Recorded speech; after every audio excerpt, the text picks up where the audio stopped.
The winter storm that descended upon Philadelphia on January 26, 2011, was the kind that transforms a bustling city into a frozen tableau. Snow fell in thick, relentless curtains, muffling the usual urban cacophony and turning streets into treacherous corridors of white. Inside the Venice Lofts building in the Manayunk neighborhood, residents hunkered down against the cold, grateful for walls and warmth. On the 6th floor, in apartment 603, a young woman named Ellen Greenberg was about to become the center of a mystery so perplexing, so deeply troubling, that it would expose fault lines in the very foundations of the justice system itself. What happened in those walls during that snowstorm has never been adequately explained, despite official pronouncements, despite the passage of 14 years, despite the anguished efforts of a family that refuses to accept the impossible. This is a story about Ellen Greenberg, a beloved first-grade teacher who died with 20 stab wounds piercing her body, 10 of them driven into the back of her head and neck, and how authorities decided she had done this to herself. It is a story about evidence ignored, procedures violated, and a truth that remains buried beneath layers of bureaucratic certainty. It is about parents who transformed their grief into an unstoppable force, battling institutions that seem more interested in protecting their initial conclusions than in confronting uncomfortable questions. Most fundamentally, it is about Ellen herself, a vibrant young woman whose final moments remain shrouded in mystery and whose death certificate bears a ruling that defies both common sense and medical possibility. Ellen Ray Greenberg came into this world on June 23, 1983, in the pulsing heart of New York City. From her earliest days, she possessed that rare quality that draws people in, a combination of genuine warmth and infectious enthusiasm that made her impossible to forget once you had met her. As the only child of Joshua and Sandy Greenberg, Ellen grew up surrounded by love, support, and a kind of parental devotion that builds confidence from the ground up. When the Greenberg family relocated to Harrisburg, Pennsylvania during the mid-1990s, Ellen adapted with the kind of grace that would characterize her entire life. She did not simply survive the transition from New York to a smaller Pennsylvania city, she thrived.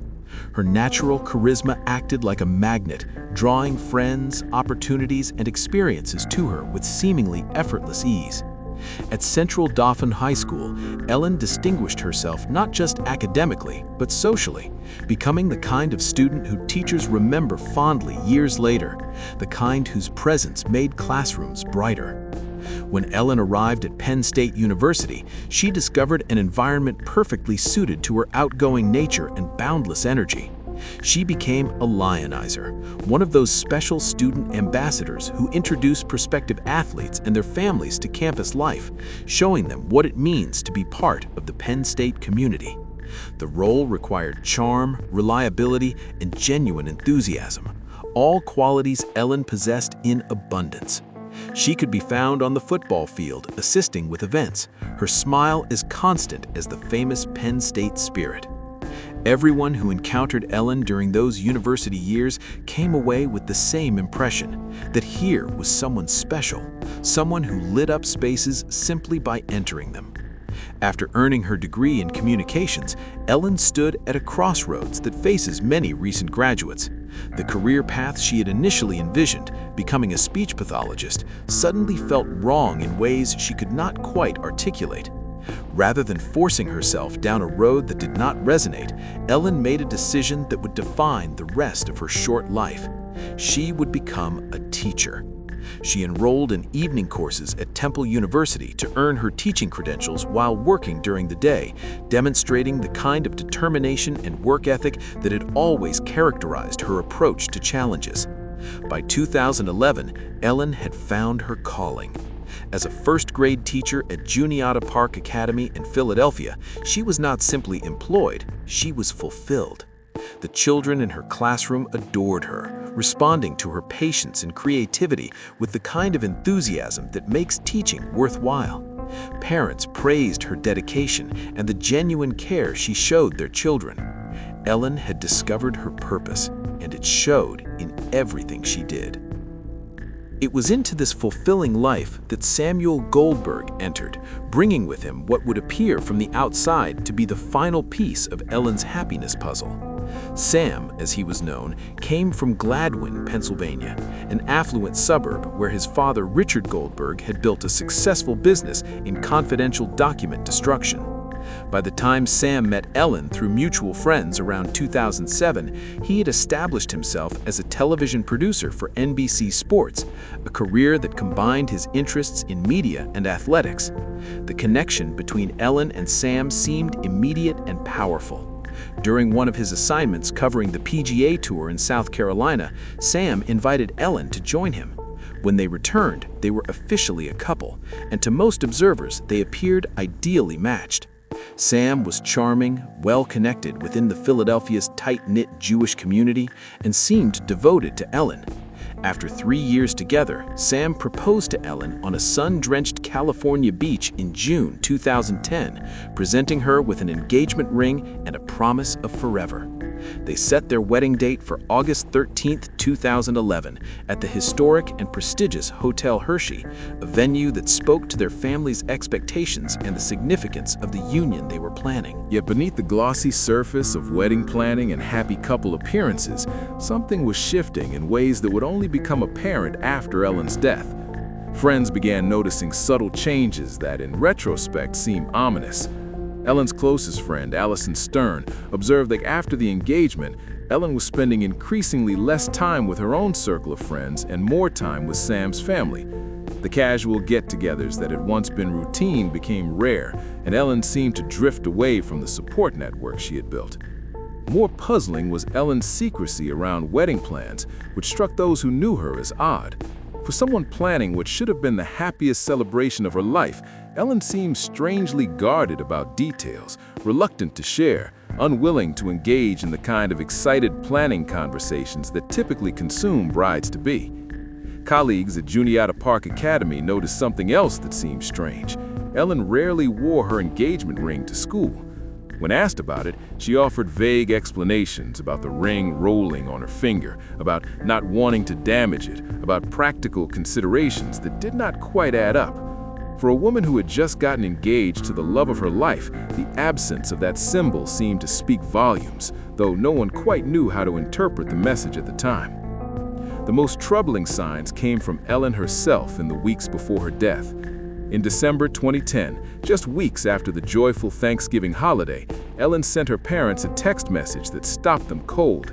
She expressed that she wanted to leave her current situation, that she was unhappy in ways she struggled to articulate. Shortly after, Ellen told her father, Josh, that she was seriously considering quitting her teaching position mid-year and moving back home to Harrisburg. For anyone who knew Ellen, who understood how hard she worked for her teaching credentials and how much she loved her students, this was shocking. Teachers do not abandon their students mid-year, except under the most extreme circumstances. It simply is not done, particularly not by someone like Ellen, who took her responsibilities so seriously. The distress signals prompted Ellen to seek help from a psychiatrist in January 2011, just weeks before her death. She was prescribed medication for anxiety, beginning what would be a tragically brief course of treatment. The psychiatrist's notes, which would later become crucial pieces of evidence in the fight over Ellen's death ruling, paint a complex picture. Yes, Ellen was experiencing anxiety related to her job and the stress of wedding planning. She spoke about feeling overwhelmed, about the pressures mounting from multiple directions. But the notes also contain observations that would seem to contradict a suicide ruling. The psychiatrist documented that Ellen's entire demeanor would transform when she spoke about Sam or their upcoming wedding. Her face would light up, her voice would brighten, and the anxiety that clouded other topics would dissipate. These were not the observations of someone planning to end her own life. There were no documented suicidal thoughts, no warnings of the tragedy that authorities would later claim Ellen inflicted upon herself. January 26, 2011 dawned gray and threatening across southeastern Pennsylvania. Weather forecasters had been warning for days about a massive nor'easter bearing down on the region, promising heavy snow, dangerous winds, and conditions that would bring the city to a standstill. As morning broke, the first flakes began to fall, light and innocent at first, then gradually increasing in density and urgency. School districts across the Philadelphia region made the prudent decision to dismiss students early, sending them home before conditions deteriorated further. At approximately noon, Ellen left Juniata Park Academy as snow began accumulating on streets and sidewalks. She texted a friend, expressing relief and gratitude for the unexpected early dismissal, the kind of message any teacher might send when granted a surprise afternoon off. Her words conveyed nothing unusual, no hidden distress, no hint of darkness lurking in her thoughts. She was simply a young woman looking forward to a cozy afternoon at home while a storm raged outside, perhaps catching up on wedding planning, or simply relaxing with a book or a movie. At 1:26 p.m., surveillance footage captured Ellen stopping at a Sunoco gas station on Umbria Street, not far from the Venice Lofts. The video shows her going through the ordinary motions of filling her tank, an entirely mundane activity that would later take on enormous significance. Ellen did not simply add a few gallons, she filled the tank completely, spending $41.20 on nearly 13 gallons of unleaded gasoline. This was not a rushed, minimal fill-up. This was the action of someone thinking ahead, someone who understood that fuel lines can freeze during severe winter weather and who wanted to prevent that possibility. This was someone making plans for tomorrow, for the days after the storm, for a future she expected to be part of. Ellen arrived home at her sixth-floor apartment sometime after 1:30 p.m., climbing to apartment 603 as snow continued to fall outside the building's windows. The surveillance systems throughout Venice Lofts would capture much of what happened over the next several hours, creating a timeline that would later be scrutinized, analyzed, and debated. Once inside, Ellen went about the comfortable domestic tasks that fill a snow day. In the kitchen, she prepared fruit with the kind of care that suggests someone settling in for a pleasant afternoon. She sliced an orange into neat segments. She placed blueberries in a strainer and washed them carefully. 2 kitchen knives, having been used and cleaned, sat in the sink draining. At some point, Ellen opened her laptop and navigated to wedding planning websites, continuing the preparations for the August celebration at Hotel Hershey, the event that was still more than 6 months away, the future she was actively building. According to building surveillance footage, Sam Goldberg left apartment 603 at 4:45 p.m., heading down to the gym located within the Venice Lofts building. The footage shows him swiping his key card at the gym entrance, beginning what he would later describe as a routine workout. There was nothing unusual about this. Sam often used the building's fitness facilities, and on a day when a blizzard was raging outside, the convenience of an in-building gym would have been especially appealing. What happened during the time Sam was at the gym, roughly between 4:45 p.m. and 6 p.m., is the black hole at the center of this entire mystery. Someone died during those 75 minutes. Someone sustained 20 stab wounds, 10 to the front of their body, 10 to the back of their head and neck. Someone lost enough blood to make the kitchen floor slippery with it. Someone stopped breathing, their heart stopped beating, their life ended with violence that seems incomprehensible in its ferocity. The official narrative insists that Ellen was alone during this time, that she inflicted these wounds upon herself, that no one else was present. But the timeline raises questions that have never been adequately answered, and the events that followed would only deepen the mystery rather than resolve it. At approximately 6 p.m., Sam Goldberg returned to the 6th floor of the Venice Lofts building, walking down the corridor toward apartment 603. Surveillance footage captures him alone in the hallway, approaching his apartment door. He inserted his key and tried to open the door. It opened a few inches and then stopped, blocked by something inside. The swing bar latch, a simple hotel-style security lock, was engaged from within the apartment, preventing the door from opening more than a few inches. Sam would later describe calling out to Ellen, receiving no response. He tried calling her cell phone. Nothing. He sent text messages, each one growing more urgent, more frustrated, demanding she open the door, questioning what she was doing, insisting she had better have a good explanation for locking him out. The messages paint a picture of mounting anger rather than concern, irritation rather than worry. Security footage shows Sam alone in the hallway, dealing with this locked door situation by himself for some period of time. He approached building doorman Phil Hahn, explaining the situation and asking for help breaking down the door. Hahn, following building policy and common sense, declined to assist, but offered to call the police. Sam refused, insisting he would handle this himself.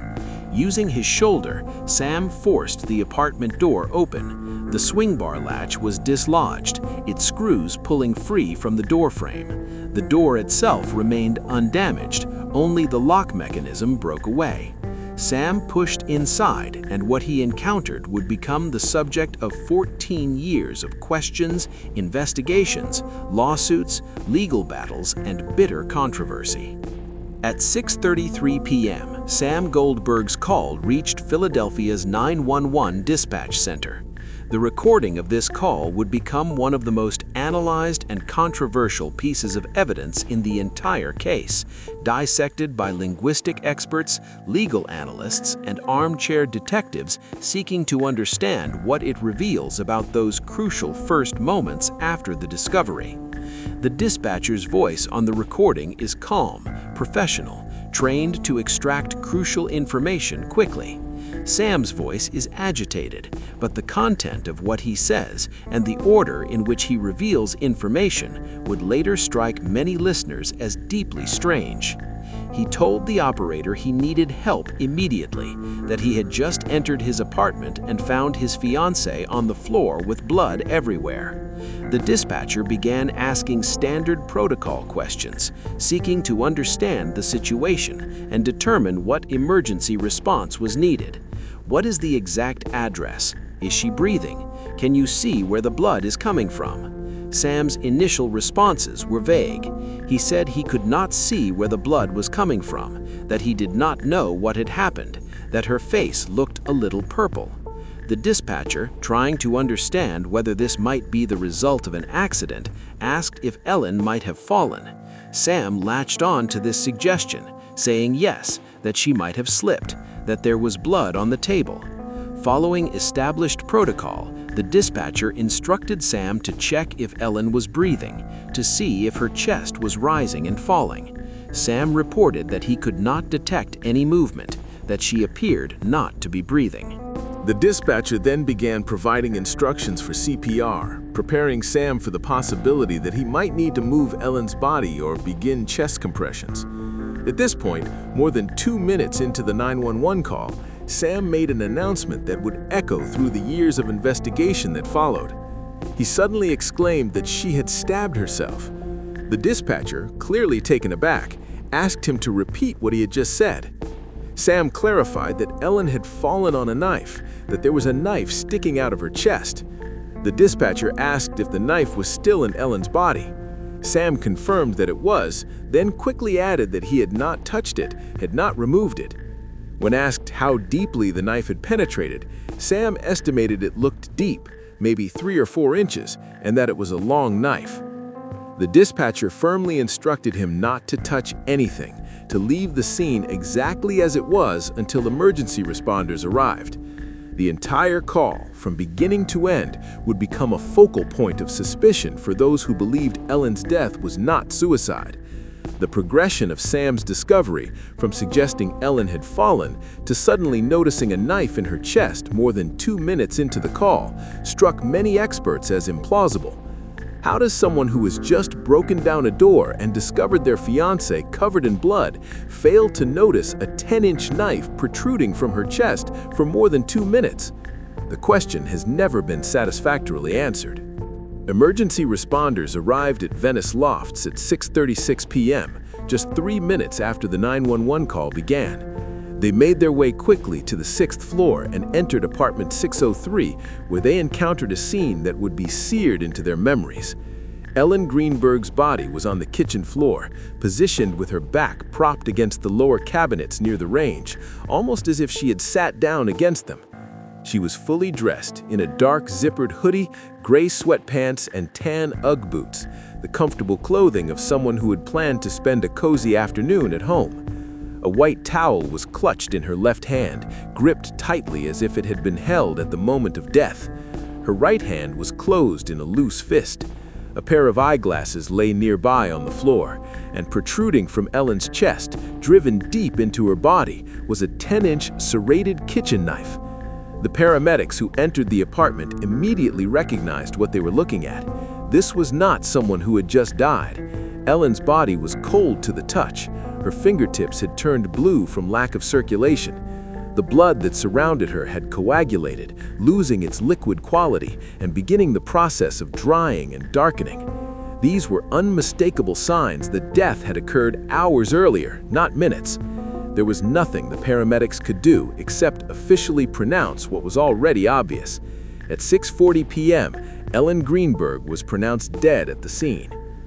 What the first police officers arriving at apartment 603 did not immediately realize, what would only become apparent during the autopsy the following morning, was the full extent of the violence Ellen's body had endured. There were not just a few stab wounds, there were 20 separate penetrations of the knife into Ellen's flesh, each one documented with clinical precision during the medical examination that would follow. 10 of these wounds were to Ellen's chest and abdomen, driven into the front of her body with varying degrees of force. But 10 more wounds, equally documented, were to the back of Ellen's head and neck, a fact that would become central to the controversy surrounding her death. One particular wound to the back of Ellen's neck had been delivered with such tremendous force that it penetrated deeply enough to sever her spinal cord, a catastrophic injury that spoke to the violence of the attack. Beyond the stab wounds, Ellen's body bore at least 11 distinct bruises scattered across various locations. These contusions were in different stages of healing, a medical observation that would later prove crucial. Some were fresh, sustained on or near the day of death. Others showed the characteristic color changes that indicate they were days old, perhaps a week or more. Still others displayed the yellowing and fading associated with bruises that were 2 or 3 weeks old. This pattern suggested not a single incident, but repeated trauma over an extended period. Despite this evidence of extreme violence, despite the wounds to the back of Ellen's head and neck that seemed to defy self-infliction, despite the multiple bruises in various stages of healing, the responding police officers made a decision that would compromise the entire investigation from its very beginning. Based on the locked apartment door, based on Sam Goldberg's account of forcing his way inside, based on assumptions rather than thorough investigation, the officers determined that Ellen's death was a suicide. That determination, made in the heat of the moment without forensic analysis or careful consideration, set in motion a cascade of failures that would make it nearly impossible to ever fully understand what happened in apartment 603. No crime scene was properly preserved. The apartment was not secured against contamination. Evidence was not collected with the care and thoroughness that a potential homicide demands. The scene was not processed for fingerprints beyond the most cursory examination. No effort was made to look for defensive wounds on Ellen's hands or to carefully document the position of her body and the surrounding evidence. Sam Goldberg, who was surrounded by friends and family members that arrived remarkably quickly after Ellen's death was discovered, was never treated as anything other than a grieving fiancé. He was cooperative with initial questioning, answering the basic questions that officers asked him, but he was never handcuffed, never separated from others at the scene, never isolated for detailed interrogation, never treated with the suspicion that would typically attach to the person who discovers a body under violent circumstances. By the time the sun rose on January 27th and doubts began to emerge about the suicide determination, it was already too late. The critical first hours of investigation, the time when evidence is fresh and memories are clear, had been irretrievably lost. On the morning following Ellen's death, Dr. Marlon Osborne conducted the official autopsy at the Philadelphia Medical Examiner's office. What he documented over the course of that examination would become the foundation of a legal battle that continues to this day, a battle that has divided medical experts, legal professionals, and public observers into opposing camps that seem incapable of finding common ground. Dr. Osborne's report was meticulous in its documentation of the physical evidence. 20 stab wounds total, each one measured, described, and photographed. Multiple deep penetrations to Ellen's chest, each potentially fatal on its own. Several wounds to her abdomen, delivered with enough force to penetrate internal organs. Then the injuries that seemed to make suicide implausible, if not impossible. 10 separate stab wounds to the back of Ellen's head and neck, areas that even the most determined suicide would struggle to reach with enough force to cause deep penetration. One particular wound to the back of Ellen's neck had been delivered with such tremendous force that it penetrated through the cervical spine, actually severing the spinal cord itself. Medical experts would later testify that delivering such a wound would require significant force and a specific angle that seemed biomechanically impossible to achieve if the victim were both holding the knife and receiving the wound. The bruises Dr. Osborne documented told their own disturbing story. 11 distinct contusions across Ellen's body, each showing different stages of healing based on the color and appearance of the damaged tissue. Fresh bruises appeared dark red or purple, indicating they had been sustained recently, likely on or shortly before the day of death. Older bruises showed the characteristic color progression through blues, greens, and yellows that mark the body's healing process over days and weeks. The pattern suggested repeated trauma over an extended period, not a single incident or accident, but a history of injury that Ellen's body had been recording in its own silent way. Based on the totality of the evidence before him, based on his training and experience, based on what the physical evidence actually showed, Dr. Osborne made his initial determination. This was not a suicide. Someone else had inflicted these wounds on Ellen Greenberg. He classified the manner of death as homicide, a ruling that should have triggered an intensive investigation into who had killed Ellen and why. For Ellen's parents, Joshua and Sandy Greenberg, who had rushed from Harrisburg to Philadelphia in a state of shock and grief, the homicide ruling made tragic sense. Their daughter had not been suicidal, she had been murdered. The investigation would now focus on finding her killer, on delivering justice for Ellen, on ensuring that whoever had done this would be held accountable. But then something happened that was so unusual, so unprecedented, that even seasoned legal observers would later express astonishment. Members of the Philadelphia Police Department contacted the medical examiner's office to dispute the homicide ruling. They demanded a meeting to discuss the case, to present their evidence, to argue that Dr. Osborne had gotten it wrong. The meeting that followed included Dr. Osborne, his supervisor, medical examiner Dr. Sam Guilino, police detectives from the initial investigation, and representatives from the Philadelphia District Attorney's Office. Both Dr. Osborne and Dr. Guilino would later testify in legal depositions that such a meeting was unprecedented in their careers. Never before had law enforcement officials called a meeting to pressure the medical examiner to change a death ruling. The normal process works in the opposite direction, with the medical examiner's determination of cause and manner of death informing the police investigation, not the other way around. But in Ellen Greenberg's case, that normal process was inverted. The police presented their case for suicide at this meeting, focusing on circumstantial evidence rather than medical findings. They emphasized that the apartment door had been latched from the inside, with Sam Goldberg locked out. They reported that a building security guard had been present when Sam broke down the door, confirming that the latch was engaged from within. They pointed out that there were no signs of forced entry through the windows or the balcony. They noted that the snow on the balcony appeared undisturbed, suggesting no one had exited that way. Based on these observations, police argued that no one else could have been in the apartment when Ellen died. If she had been alone, and if she had died from stab wounds, then by logical necessity, she must have stabbed herself. The medical evidence in this formulation had to conform to the circumstantial evidence, no matter how implausible the medical findings made suicide seem. Under this pressure, facing opposition from multiple law enforcement agencies, Dr. Osborne made a decision that he would later come to publicly regret. On April 11, 2011, more than 2 months after Ellen's death, he officially changed the manner of death on her death certificate from homicide to suicide. The investigation into Ellen's murder stopped immediately. There would be no search for a killer, there would be no intensive interrogation of potential suspects, there would be no justice for Ellen Greenberg, because officially, according to the city of Philadelphia, Ellen Greenberg had killed herself.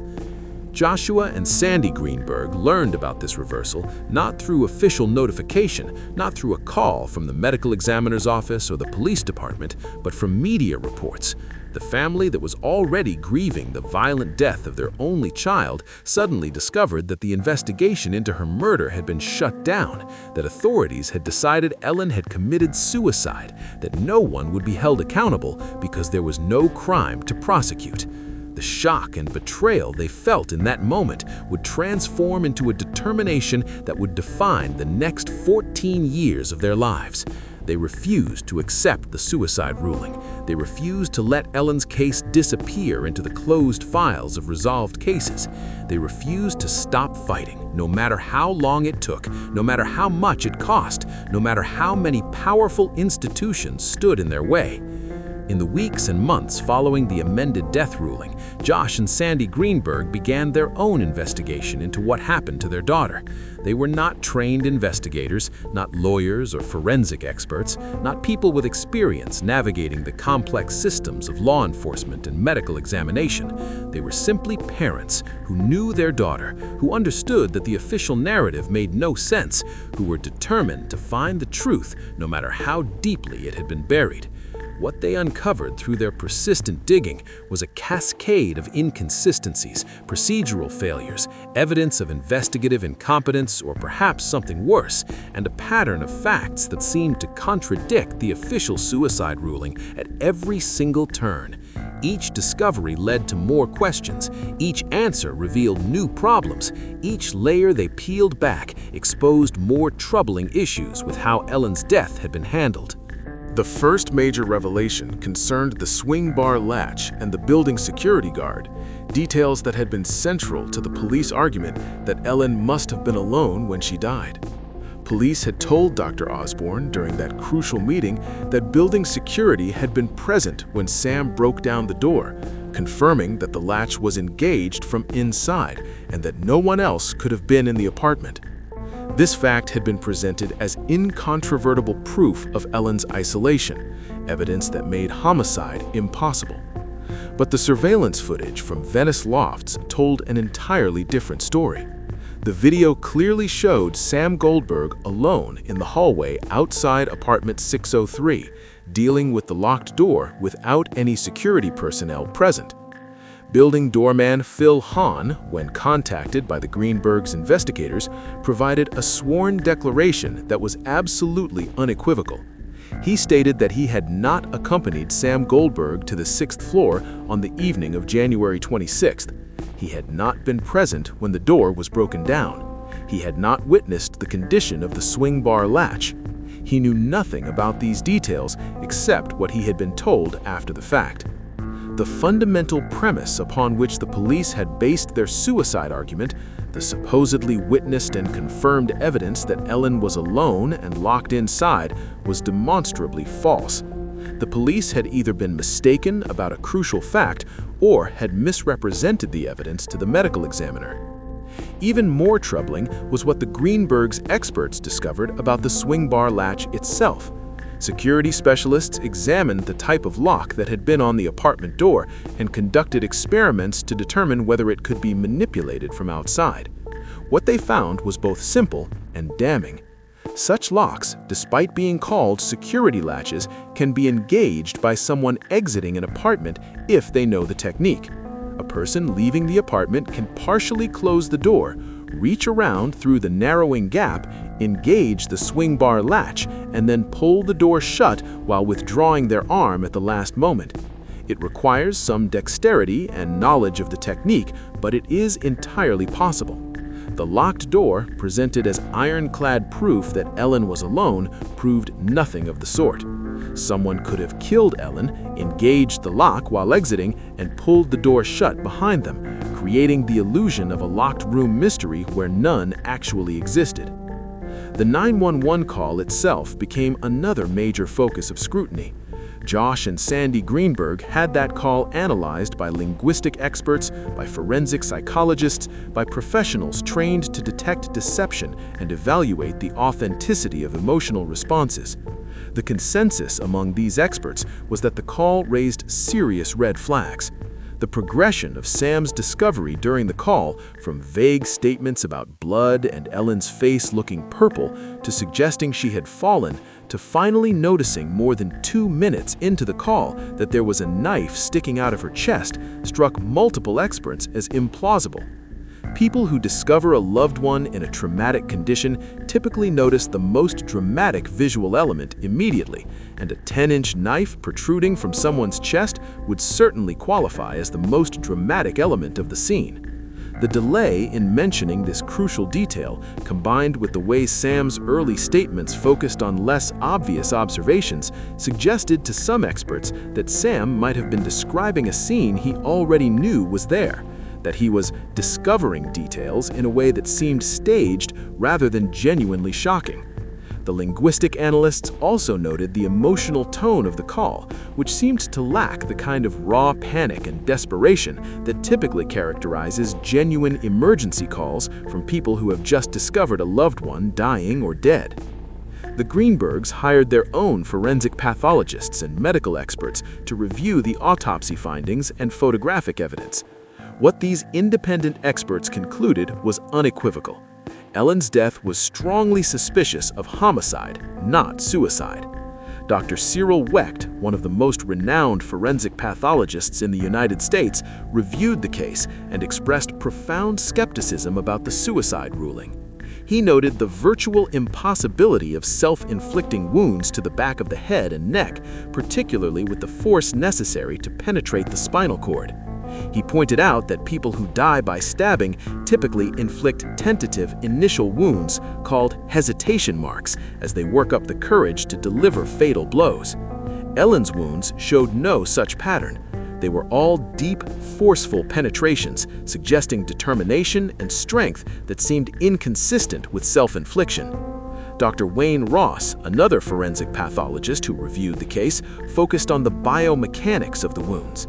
He noted that the angles at which some of the stab wounds entered Ellen's body, particularly those to the back of her neck, would have required contortions that seemed impossible for Ellen to achieve while holding a knife and delivering the blows herself. The human body has physical limitations on the angles and force that can be generated when stabbing oneself, and several of Ellen's wounds appeared to exceed those limitations. The locked door, presented as ironclad proof that Ellen was alone, proved nothing of the sort. Someone could have killed Ellen, engaged the lock while exiting, and pulled the door shut behind them, creating the illusion of a locked room mystery where none actually existed. The 911 call itself became another major focus of scrutiny. Josh and Sandy Greenberg had that call analyzed by linguistic experts, by forensic psychologists, by professionals trained to detect deception and evaluate the authenticity of emotional responses. The consensus among these experts was that the call raised serious red flags. The progression of Sam's discovery during the call, from vague statements about blood and Ellen's face looking purple to suggesting she had fallen, to finally noticing more than 2 minutes into the call that there was a knife sticking out of her chest, struck multiple experts as implausible. People who discover a loved one in a traumatic condition typically notice the most dramatic visual element immediately, and a 10-inch knife protruding from someone's chest would certainly qualify as the most dramatic element of the scene. The delay in mentioning this crucial detail, combined with the way Sam's early statements focused on less obvious observations, suggested to some experts that Sam might have been describing a scene he already knew was there, that he was discovering details in a way that seemed staged rather than genuinely shocking. The linguistic analysts also noted the emotional tone of the call, which seemed to lack the kind of raw panic and desperation that typically characterizes genuine emergency calls from people who have just discovered a loved one dying or dead. The Greenbergs hired their own forensic pathologists and medical experts to review the autopsy findings and photographic evidence. What these independent experts concluded was unequivocal. Ellen's death was strongly suspicious of homicide, not suicide. Dr. Cyril Wecht, one of the most renowned forensic pathologists in the United States, reviewed the case and expressed profound skepticism about the suicide ruling. He noted the virtual impossibility of self-inflicting wounds to the back of the head and neck, particularly with the force necessary to penetrate the spinal cord.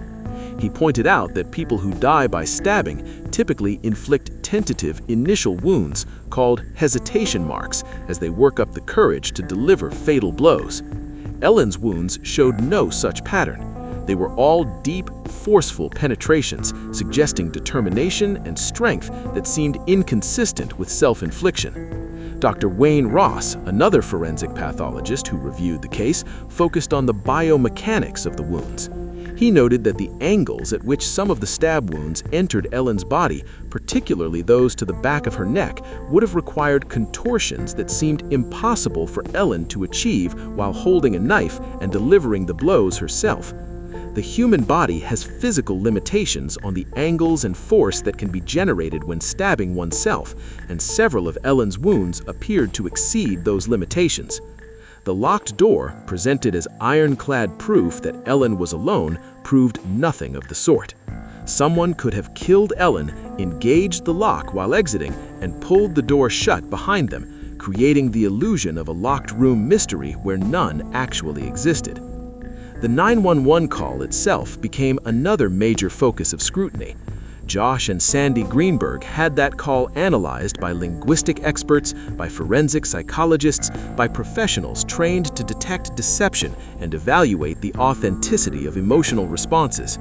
The consensus among these experts was that the call raised serious red flags. The progression of Sam's discovery during the call, from vague statements about blood and Ellen's face looking purple to suggesting she had fallen, to finally noticing more than 2 minutes into the call that there was a knife sticking out of her chest, struck multiple experts as implausible. People who discover a loved one in a traumatic condition typically notice the most dramatic visual element immediately, and a 10-inch knife protruding from someone's chest would certainly qualify as the most dramatic element of the scene. The delay in mentioning this crucial detail, combined with the way Sam's early statements focused on less obvious observations, suggested to some experts that Sam might have been describing a scene he already knew was there, that he was discovering details in a way that seemed staged rather than genuinely shocking. The linguistic analysts also noted the emotional tone of the call, which seemed to lack the kind of raw panic and desperation that typically characterizes genuine emergency calls from people who have just discovered a loved one dying or dead. The Greenbergs hired their own forensic pathologists and medical experts to review the autopsy findings and photographic evidence. What these independent experts concluded was unequivocal. Ellen's death was strongly suspicious of homicide, not suicide. Dr. Cyril Wecht, one of the most renowned forensic pathologists in the United States, reviewed the case and expressed profound skepticism about the suicide ruling. He noted the virtual impossibility of self-inflicting wounds to the back of the head and neck, particularly with the force necessary to penetrate the spinal cord. He pointed out that people who die by stabbing typically inflict tentative initial wounds, called hesitation marks, as they work up the courage to deliver fatal blows. Ellen's wounds showed no such pattern. They were all deep, forceful penetrations, suggesting determination and strength that seemed inconsistent with self-infliction. Dr. Wayne Ross, another forensic pathologist who reviewed the case, focused on the biomechanics of the wounds.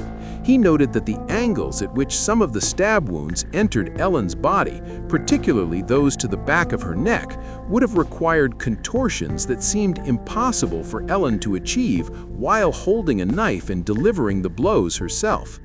The human body has physical limitations on the angles and force that can be generated when stabbing oneself, and several of Ellen's wounds appeared to exceed those limitations. Blood spatter experts hired by the Greenbergs examined the photographs of the scene and identified patterns that seemed inconsistent with suicide. The distribution of blood in the kitchen, the absence of blood in certain locations where it should have appeared if Ellen had been moving around while wounded, the positioning of Ellen's body against the cabinets, all of these details raised questions about the official narrative.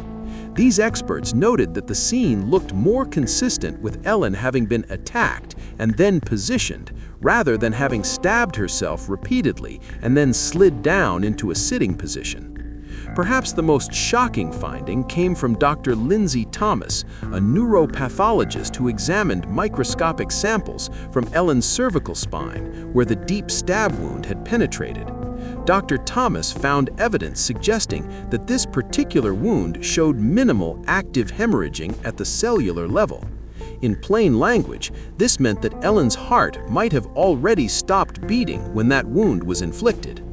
When a living heart pumps blood through the body, wounds hemorrhage actively.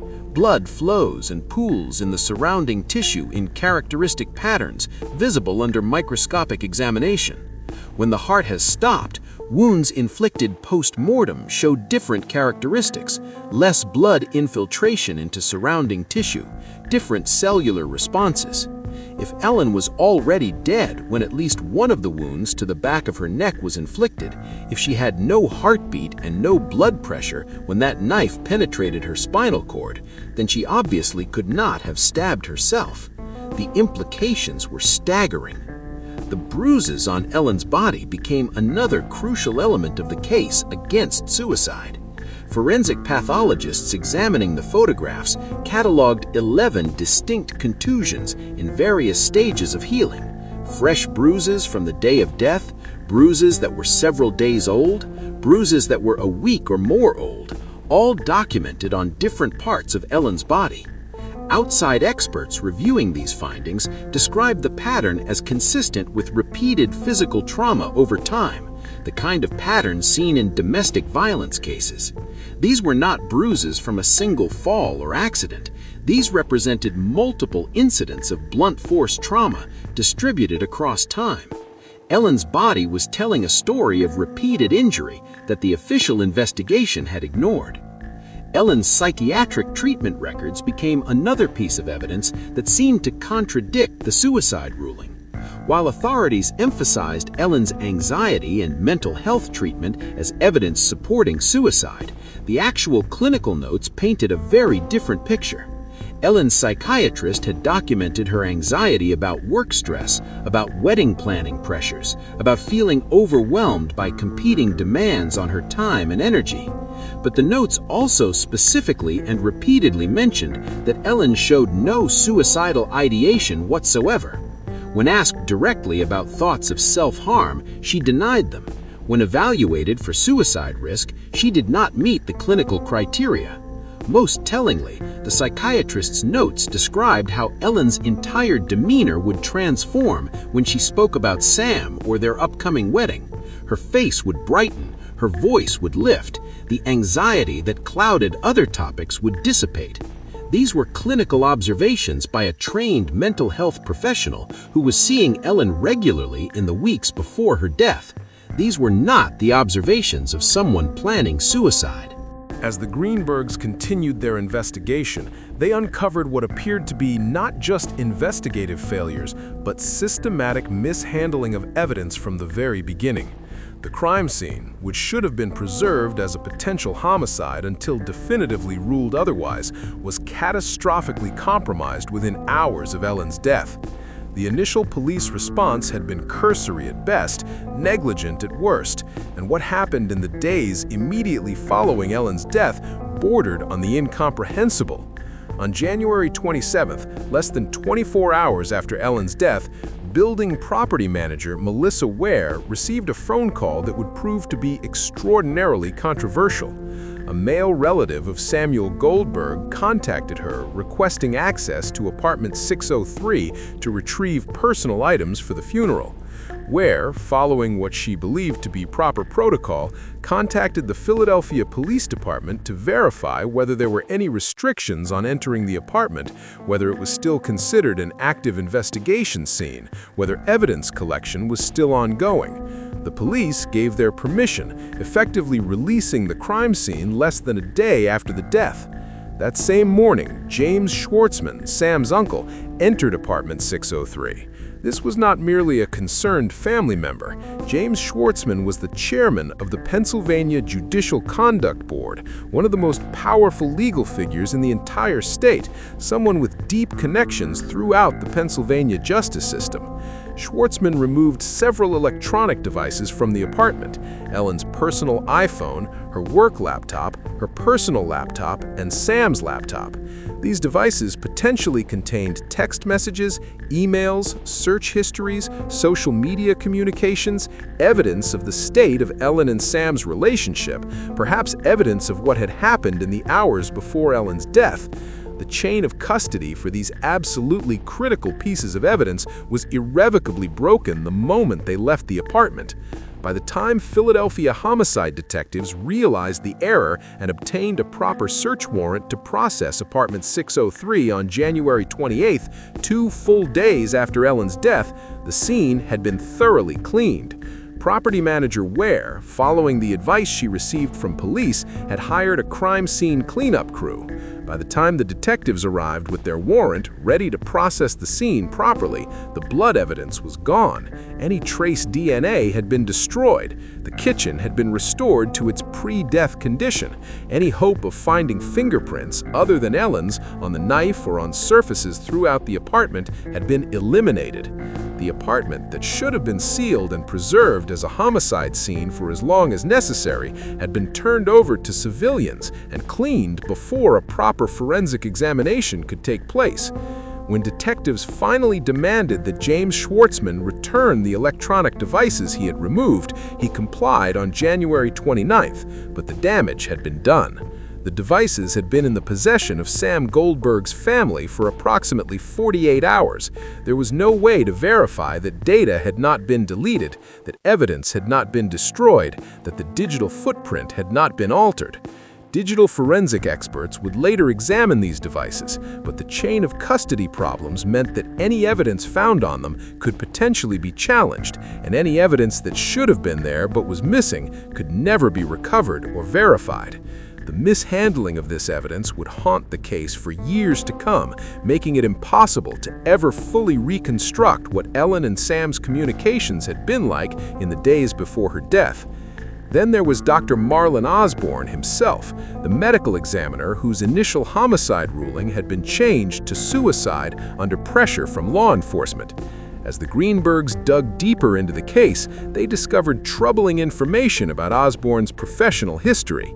In 2012, just 1 year after Ellen's death, Osborne's supervisor began writing memos documenting errors and discrepancies in his work. Some of these errors were described in internal documents as very severe, with potentially grave consequences. There were questions about his thoroughness, about his judgment, about whether he was performing his duties with the level of care and expertise required. This was the pathologist whose judgment had been the foundation of Ellen's suicide ruling, whose capitulation to police pressure had closed the investigation into her death, whose professional competence was now being questioned by his own supervisors. Josh and Sandy Greenberg, faced with a wall of official resistance and armed with mounting evidence that Ellen's death had been mishandled from the beginning, made the decision to take their fight to court. In October 2019, 8 years after Ellen's death, they filed a civil lawsuit against the Philadelphia Medical Examiner's Office, Dr. Marlon Osborne, and other officials seeking one specific outcome. They wanted Ellen's manner of death changed from suicide to homicide, or at minimum to undetermined, a ruling that would acknowledge the questions surrounding her death, even if it could not definitively resolve them. The lawsuit forced the release of thousands of documents that had been hidden from public view for years. Autopsy reports, police reports, internal communications, emails between officials, photographs of the scene and of Ellen's body, witness statements, All of it became part of the public record through the discovery process.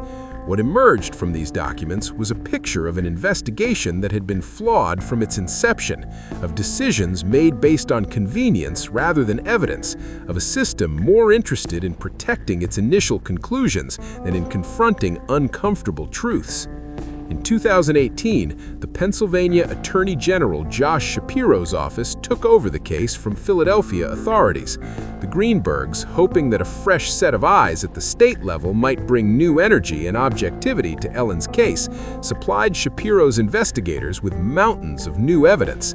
They supplied over 10 gigabytes of data, including detailed forensic analyses, three-dimensional reconstructions of each of the 20 stab wounds, showing the angles and depth of penetration, biomechanical studies demonstrating the difficulty or impossibility of self-inflicting certain wounds, lengthy depositions from medical examiner officials, expert reports from some of the nation's leading forensic pathologists.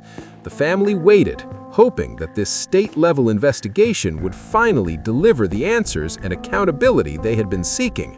In 2019, after more than a year of reviewing the evidence, Attorney General Shapiro's office announced they were closing the investigation. They acknowledged the family's concerns, but stated they could not prove beyond reasonable doubt that a crime had been committed. They pointed to computer searches allegedly found on Ellen's devices, suggesting she had been researching information related to depression or suicide, though the family would later dispute the interpretation and even the authenticity of these searches given the compromised chain of custody. Digital forensic experts would later examine these devices, but the chain of custody problems meant that any evidence found on them could potentially be challenged, and any evidence that should have been there but was missing could never be recovered or verified. The mishandling of this evidence would haunt the case for years to come, making it impossible to ever fully reconstruct what Ellen and Sam's communications had been like in the days before her death. Then, in a development that added another layer of controversy to an already troubled case, internet investigators and journalists began uncovering connections between Attorney General Josh Shapiro and key figures in Ellen's case. Shapiro had personal and professional ties to both Sam Goldberg's family and to James Schwartzman, the powerful uncle who had removed evidence from apartment 603. The appearance of conflict of interest, whether or not any actual impropriety had occurred, was undeniable. How could the public have confidence in an investigation conducted by someone with personal connections to a key figure in the case? The discovery of these connections sparked outrage and renewed calls for an independent investigation by someone without ties to any of the parties involved. Under mounting public pressure, fueled in part by true crime podcasts and social media attention to Ellen's case, Shapiro's office eventually agreed to transfer the investigation to the Chester County District Attorney's Office in an attempt to address concerns about impartiality. The Chester County District Attorney reviewed the case with fresh eyes, examining the evidence that the Greenbergs had compiled, considering the expert opinions that contradicted the suicide ruling, evaluating the procedural failures that had compromised the investigation. In November 2024, 13 years after Ellen's death, the Chester County DA announced their decision. They could not prove beyond a reasonable doubt that a crime had been committed. Without that level of certainty, they could not bring criminal charges. The investigation was declared inactive, which is not quite the same as closed, but amounts to the same thing in practical terms. No one would be prosecuted for Ellen's death. No one would be held criminally accountable. The case would sit in limbo, neither definitively resolved nor actively pursued. Sam Goldberg, throughout all these years of investigation and controversy, was never officially named as a suspect in Ellen's death. He was never arrested, never charged, never formally accused of any crime. He cooperated with the initial police questioning in the immediate aftermath of Ellen's death, though that questioning was admittedly brief and superficial. As the investigation ground to a halt and Ellen's death was officially ruled suicide, Sam moved on with his life in ways that have seemed to some observers to be remarkably free from the weight of the tragedy. By 2014, just 3 years after Ellen's death, Sam married a woman named Caroline Schnee in a lavish ceremony at the Plaza Hotel in New York City, one of the most prestigious wedding venues in the country. The couple went on to have children and settled into what by all outward appearances is a comfortable, successful life. Sam continues to work as a freelance senior producer in television sports, leveraging the career he had built before Ellen's death. He maintains his connections in the Philadelphia area and within the Jewish community where he and Ellen had once planned to build their future together. Throughout all the years of investigation, civil litigation, media attention, and public speculation, Sam Goldberg remained silent. He did not grant interviews, did not issue public statements, did not attempt to defend himself against the unspoken accusations that swirled around him. That silence, whether a matter of legal strategy or personal choice, allowed speculation to fill the void, with observers and internet investigators drawing their own conclusions about what his refusal to speak might mean. In December 2024, however, Sam finally broke his silence in an interview with People magazine, offering his first public comments on Ellen's death since that 911 call in 2011. In the interview, Sam expressed his own grief and loss, describing Ellen as the love of his life. He attributed her death to undiagnosed mental illness, suggesting that she had been suffering in ways that no one, including him, had fully recognized. He defended the suicide ruling, arguing that the evidence, when properly understood, supported that conclusion. The interview sparked immediate controversy, with critics arguing that Sam was blaming a woman who could not defend herself, deflecting attention from the mountains of forensic evidence that contradicted suicide, and continuing to evade the hard questions about what really happened that January evening. Meanwhile, Dr. Marlon Osborne, the medical examiner who had made the crucial decision to change Ellen's manner of death from homicide to suicide, maintained his amended ruling for 13 years, despite growing public scrutiny and mounting expert opinion contradicting his conclusion. Then, in February 2025, something extraordinary happened that sent shockwaves through the true crime community and gave the Greenberg family a glimmer of hope after more than a decade of disappointment.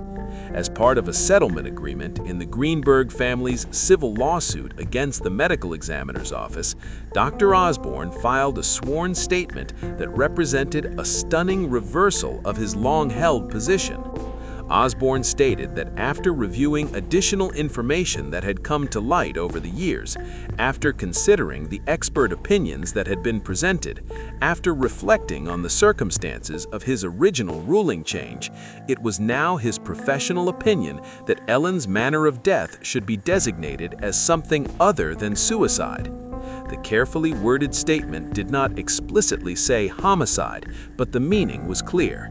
Osborne was admitting, more than 13 years after the fact, that the suicide ruling he had made under pressure from police had been wrong. Following Osborne's reversal, the Philadelphia Medical Examiner's Office agreed, as part of the settlement, to conduct a comprehensive re-examination of Ellen's case. For the first time in 14 years, it seemed possible that Ellen's death certificate might be officially changed, that the family's long battle might finally result in an acknowledgement of what seemed obvious to so many observers. The Greenbergs allowed themselves to hope that justice delayed for so long might finally be approaching. But in October 2025, those hopes were crushed once again. Philadelphia's current chief medical examiner, Dr. Mindy Simon, issued a comprehensive review of Ellen's case that ran to dozens of pages. The report acknowledged the concerns that had been raised, addressed some of the expert opinions that contradicted suicide, attempted to explain away the wounds to the back of Ellen's head and neck, and ultimately reached the same conclusion that had stood since April 2011. The official ruling remained suicide.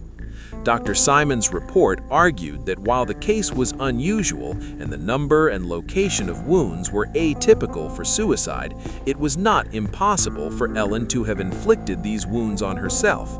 The report suggested that Ellen might have been in an altered mental state, that determination to end one's life can lead to extraordinary persistence, and that the wounds to the back of the neck, while unusual, could be reached by a contorted arm position.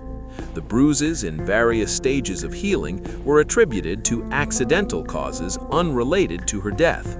The possibility that some wounds showed post-mortem characteristics was dismissed or explained as inconclusive. The compromised crime scene, the broken chain of custody for evidence, the conflicts of interest in the investigation, all of these procedural problems were acknowledged but deemed insufficient to overturn the suicide ruling in the absence of definitive proof of homicide. The Greenberg family's attorney issued a statement calling the report an embarrassment and a betrayal of scientific integrity. Forensic experts who had reviewed the case expressed astonishment that the suicide ruling could be maintained in the face of such overwhelming contrary evidence. True crime podcasters, social media investigators, and members of the public who had followed Ellen's case for years reacted with outrage and disbelief. How does a person stab themselves 10 times in the back of the head and neck? The biomechanics alone seem to make this virtually impossible. The human arm has a limited range of motion. The angle at which a self-inflicted stab wound to the back of the neck can be delivered is constrained by anatomy, and the force required to penetrate deeply enough to sever the spinal cord would require a strength and determination that strains credulity. Forensic pathologists who have reviewed the case have attempted to replicate the wounds using models and willing participants, and have found that some of Ellen's wounds simply cannot be self-inflicted given the angles and depth of penetration. How do you stab yourself in the back of the neck with enough force to cut through your spinal cord, an injury that would have caused immediate catastrophic neurological compromise? The spinal cord, when severed, does not allow continued function below the level of the injury. Ellen would have lost control of her arms and hands the moment that wound was inflicted. If that was not the final wound, if she sustained other injuries after her spinal cord was severed, then she could not have inflicted them herself because her body would no longer be under her control. Why were there 11 bruises in various stages of healing scattered across Ellen's body? Bruises age in predictable patterns, changing color as the body reabsorbs the blood that is leaked into tissue, and forensic pathologists can estimate the age of a bruise with reasonable accuracy based on its appearance. Ellen had fresh bruises from the day she died. She had bruises that were several days old. She had bruises that were 1 to 2 weeks old. This pattern indicates repeated trauma over time, not a single incident, and certainly not the kind of accidental bruising that comes from normal daily life. When domestic violence experts look at that pattern, they see something that looks very familiar: the physical evidence of repeated physical abuse. If Ellen was being abused in the weeks before her death, that would provide both a possible motive for homicide and evidence that she was in a dangerous situation. Yet the official investigation never seriously pursued this angle, never treated the bruises as potential evidence of domestic violence, never investigated whether Ellen had been in fear for her safety. If Ellen was suicidal, why did she fill her gas tank completely on the afternoon of her death? This was not a quick stop for a few gallons. Ellen spent over $40 to fill the tank, a decision made by someone thinking about the days ahead, someone concerned about being prepared for winter weather, someone planning for tomorrow. People who are hours away from committing suicide do not typically engage in practical planning for the future. They do not worry about frozen fuel lines or whether they will have enough gas to get around in the coming days. Ellen's actions on January 26th, from her text messages to friends expressing happiness about the early dismissal from school, to filling her gas tank, to preparing fruit and working on wedding plans at her laptop, all of these were the actions of someone engaged with life and future, not someone planning imminent death. Why was Ellen working on wedding plans on her laptop on the afternoon she died? She was visiting wedding planning websites, continuing the detailed work of preparing for the August celebration that was still more than 6 months away. People in suicidal crisis typically disengage from future planning. They stop making appointments, they cancel plans, they lose interest in events that once excited them. Ellen was doing the opposite, actively engaged in planning the most important day of her life, a day she was supposedly never going to see.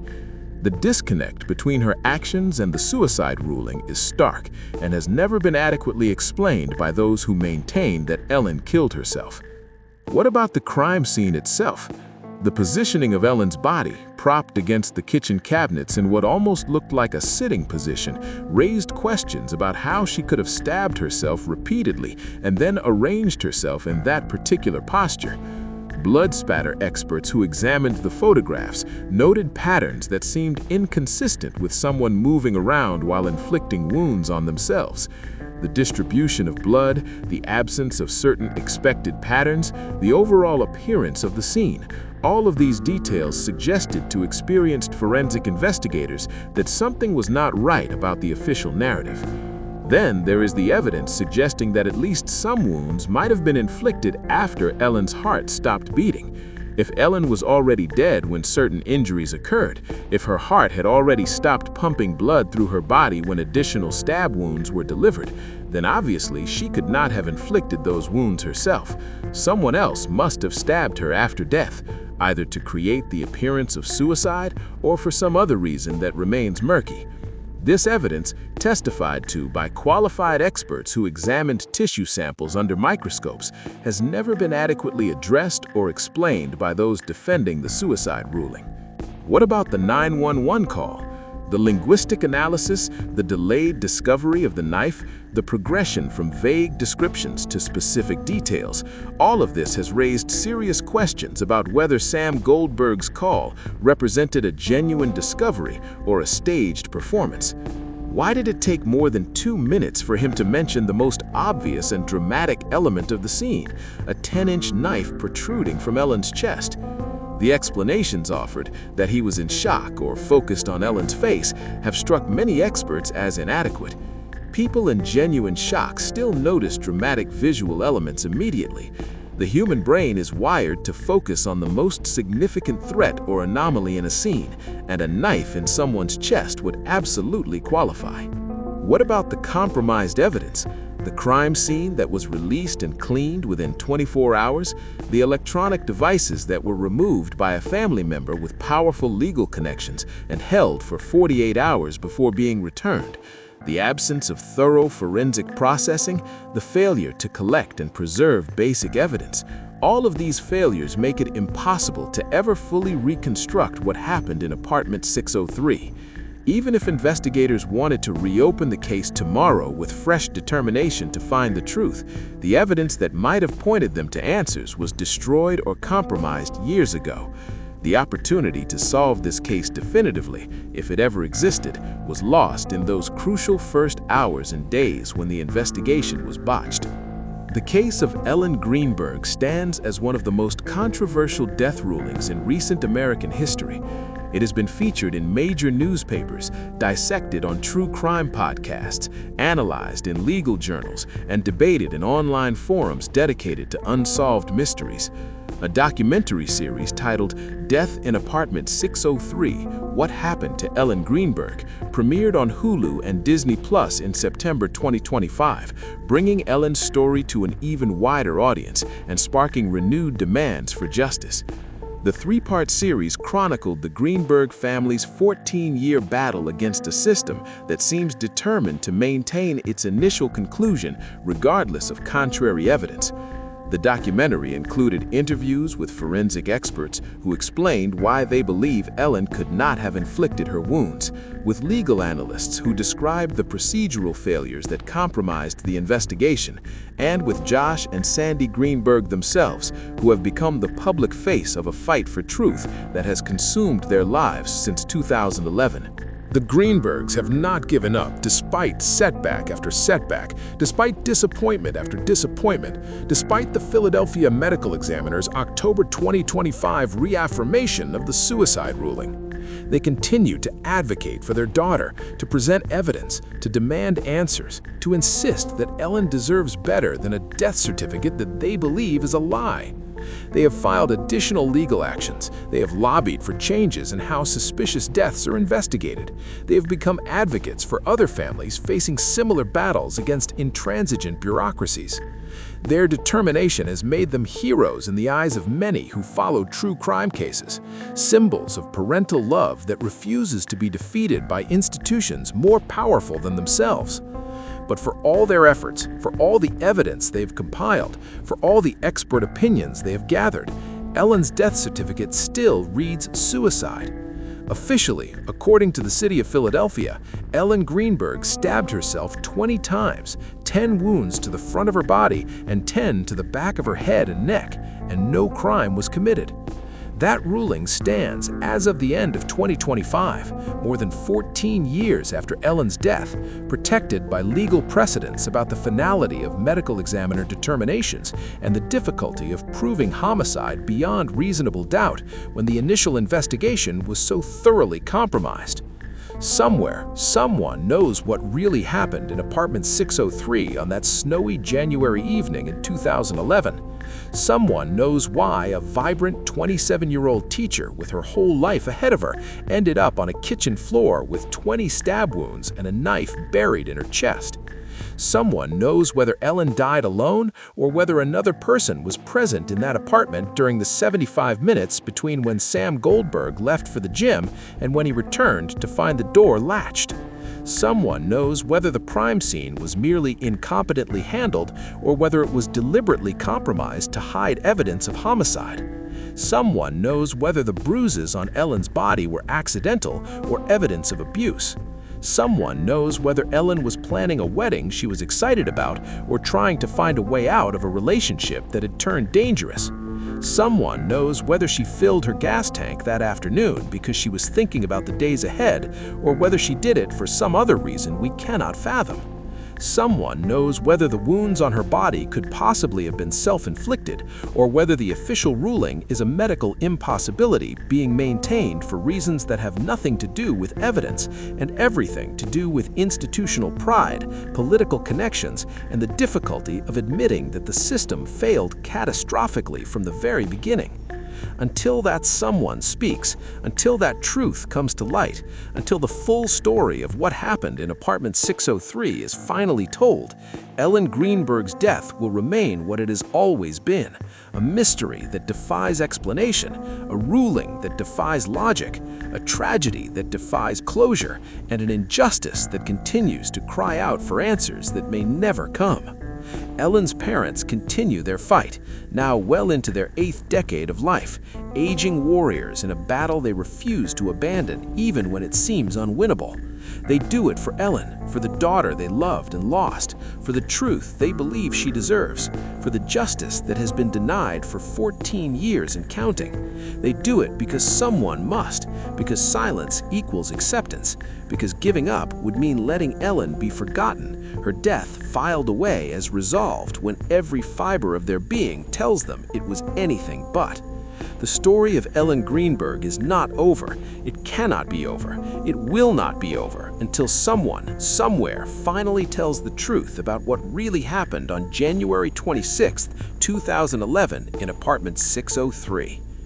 If you found this case as troubling as we did, help us continue investigating stories like Ellen's by hitting that like button. It really helps the channel grow.